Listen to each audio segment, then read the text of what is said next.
Hello, it's Iino. I would like to broadcast Iino Sans Logistics Radio. Today I would like to talk about an article from Wall Street Journal. North American importers are restructuring their supply chains in preparation for a North American labor agreement in July. In July of this year, the labor agreement for the west coast of North America will expire, and renegotiations will begin. In the meantime, there will be strikes by laborers at ports on the west coast of North America. The previous strike in the 2014 negotiations was also quite prolonged, and there was a move to use the East Coast, as the West Coast ports were unable to function.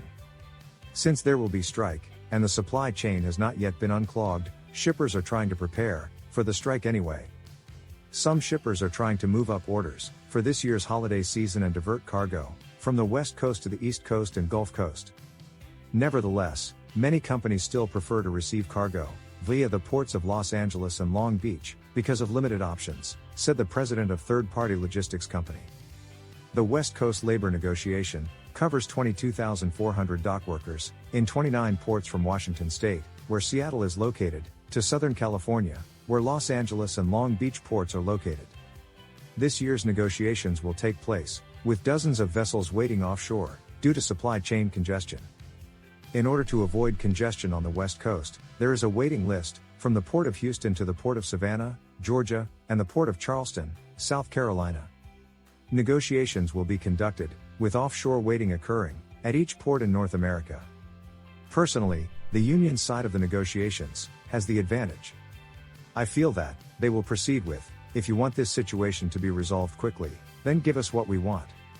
The president of one logistics company stated that some shippers agreed to contracts earlier than usual in order to secure space. It is the same feeling as in Japan, and anyway, they are space priority oriented. He remarks, ports of Los Angeles and Long Beach handle nearly 40% of the U.S. container imports, and it would be difficult for other ports to handle much of the cargo from them. Major retailers understand that there is a limit to the capacity they can secure on the East Coast, and that, if they slow down too much, space for the East Coast may be filled.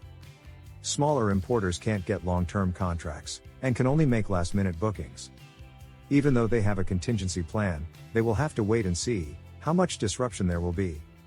Now, there is a change in the volume handled on the East Coast. In recent months, container volumes through East Coast ports have increased more rapidly than those through the West Coast. It is not yet clear whether this is simply due to congestion at the ports of Los Angeles and Long Beach, which has resulted in lower cargo volumes being diverted to East Coast ports. Imports to major West Coast ports fell 14% in December from a year earlier, while East Coast imports were up nearly 13%, and Gulf Coast imports were up nearly 14%.